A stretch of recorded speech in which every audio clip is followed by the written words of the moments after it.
Lee Anderson stripped of Tory whip over Sadiq Khan comments.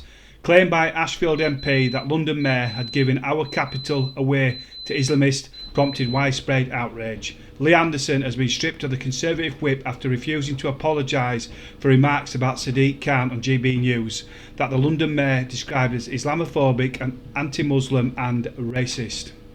We've got a very cowardly Khan running London. He seems to be letting the not only the Jewish population down, but the whole population of London and Britain as a whole. And I heard the comments earlier you was making about Suella, some of the comments she made earlier this week. And I don't actually believe that these Islamists have got control of our country. But what I do believe is they've got control of Khan, and they've got control of London, and they've got control of Storm as well. And what's the answer then, Lee? I mean, it got to the point where the aggro on the streets, and I was in the... And again, this stems with Khan. He's actually given our capital city away to his mates.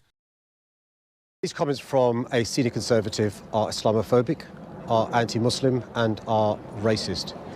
We've seen over the last 2 days confirmation that over the last few months there's been an increase in anti-Muslim cases by more than 330%. These comments pour fuel on the fire of anti-Muslim hatred. And I'm afraid the deafening silence from Rishi Sunak and from the Cabinet is them condoning this racism. And I'm afraid it confirms to many people across the country that there's a hierarchy when it comes to racism. I think it's really important to call out anti-Semitism. It's really important to call out misogyny. It's really important to call out homophobia.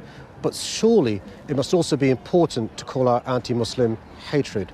And I tell you this, my concern is there'll be people across the country, people who are Muslim or look like Muslims, who'll be really concerned about entering into politics because they know if these are the sorts of comments that are said against me by a senior Conservative, what chance do they have?